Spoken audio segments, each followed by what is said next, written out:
Buen día para todos y todas. A continuación daremos respuesta a la pregunta planteada: ¿cuáles son las tensiones entre la justicia transicional y el derecho internacional humanitario DIH? El objetivo del siguiente trabajo es discutir sobre el rol o el papel que cumple la justicia transicional y el derecho internacional humanitario dentro del contexto colombiano,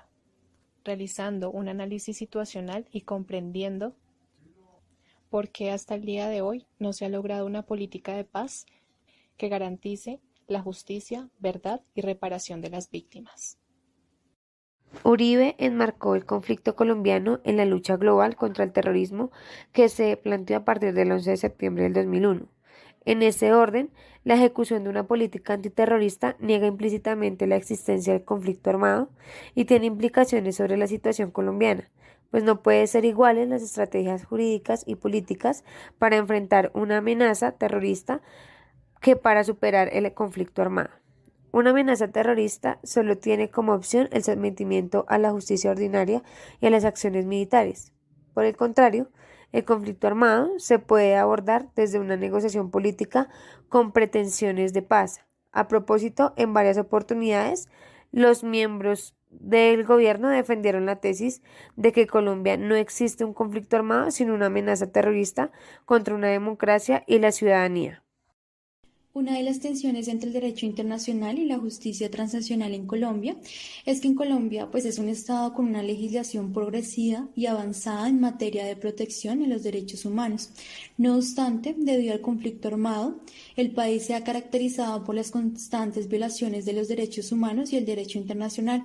lo cual ha generado grandes tensiones en la justicia transnacional, ya que esto implica llevar a juicio a los perpetradores y pues las personas que han generado crímenes pasados y reparar a las víctimas de conflicto armado. Y Colombia pues ha sido señalado como un estado infractor del derecho internacional, lo cual demuestra que no se ha cumplido en las condenas donde pues se garantice el goce de los derechos humanos e internacionales para resarcir a los daños pues sufridos de las víctimas de conflicto armado.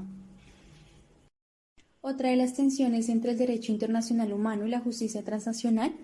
son los problemas humanitarios que aún siguen siendo graves en Colombia.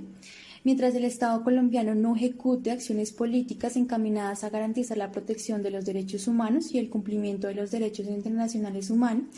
habrá tensiones con la justicia transnacional, ya que no se suscitan preocupaciones a la comunidad internacional para la financiación de proyectos adicionales que estimulen el desarrollo social y la economía del país. Así entonces, la justicia transnacional se convierte en el instrumento político más idóneo para enfrentar infracciones de los derechos humanos y el derecho internacional en contextos de transición de las dictaduras de la democracia. Además que se quiere la superación de conflictos armados para buscar esa búsqueda de la paz.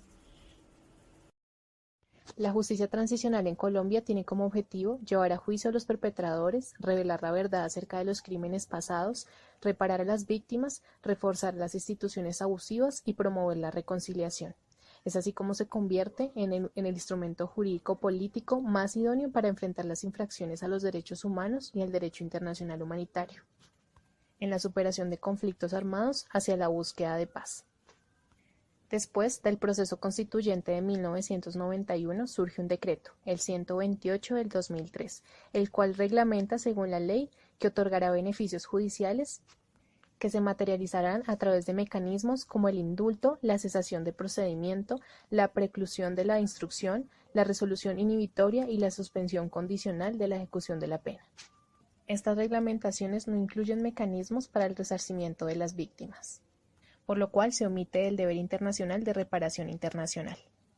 Además, a partir de la ruta que expide la Ley de Justicia y Paz, Ley 975 del 2005,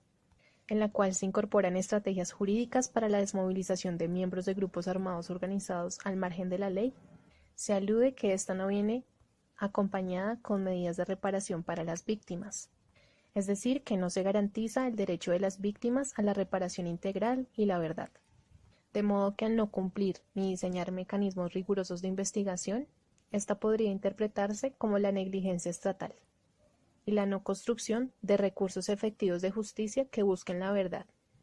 lo cual, de acuerdo al Estatuto de Roma, si no se garantizan estas investigaciones y juicios razonables, podría abrirse la puerta para una eventual intervención de la CPI, es decir, una gran tensión entre la justicia transicional y el derecho internacional humanitario.